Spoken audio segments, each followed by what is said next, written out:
ማጥናት አቁሙ። እንደ ማንኛውም ተማሪ እያጠናችሁ ከሆነ ጊዜያችሁን እያጠፋችሁ ነው። ነገር ግን በምትኩ እንዴት በትንሽ ጊዜ ውስጥ ብዙ አጥንታችሁ በትምህርታችሁ ለውጥ ማምጣት እንደሚቻል ማወቅ ከፈለጋችሁ አሁን የምነግራችሁን 3 የአጠናን ዘዴዎች በአግባቡ ተጠቀሙ። አንደኛው አክቲቭ ሪኮል ይባላል። ብዙ ተማሪዎች የተጻፈውን ኖት ደጋግሞ ማንበብ በአእምሮ ለመያዝ ጥሩ ዘዴ ይመስላችኋል። እውነታው ግን እንደዚህ መልሶ ማንበብ ጥቅም የለሽም። አእምሯችሁ በአንድ ወይንም እዛው በመጀመሪያ ጊዜ ነገሮችን ቶሎ ሲይዝ ነው የተሻለ የሚሆነው። ስለዚህ ዘዴው አንድን ቶፒክ ካነበባችሁ በኋላ መጽሐፉን ዝጉትና ወረቀት አውጥታችሁ የምታስታውሱትን ያክል ጻፉ።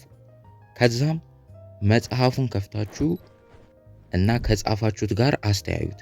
ከዛ ትክክል የሆናችሁትንና የተሳሳታችሁትን ለዩ። ከዛም ይሄን ሂደት ኢፈርትለስሊ ሁሉንም ሪኮል እስክታደርጉ ድረስ ወይንም እስክታስታውሱ ድረስ ደጋግሙ።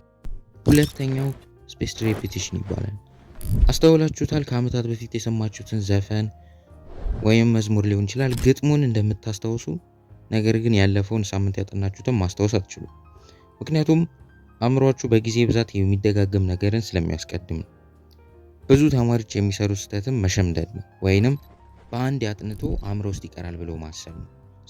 የምታደርጉትም እያንዳንዱን በስፔስ ሬፒቲሽን የምትጠቀሙትን እነግራችኋለሁ። አዲስ ቶፒክ አጥኑ መጀመሪያ።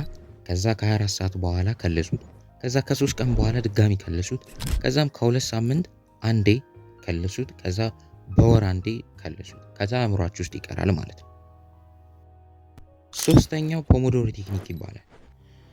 ለረጅም ሰዓታት ያለ እረፍት የምታጠኑ ከሆነ ያጠናችሁትን 90% ከ2 ቀን በኋላ ትረሱታላችሁ። ስለዚህ ስታጠኑ 25 ደቂቃ አጥኑ፣ 5 ደቂቃ አረፉ።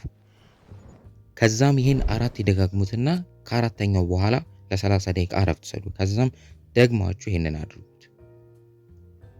እንደዚህ አይነት ጠቃሚ ቪዲዮ ከፈለጋችሁ ቻናላችንን ሰብስክራይብ በማድረግ የቻናላችን ቤተሰብ ይሁኑ።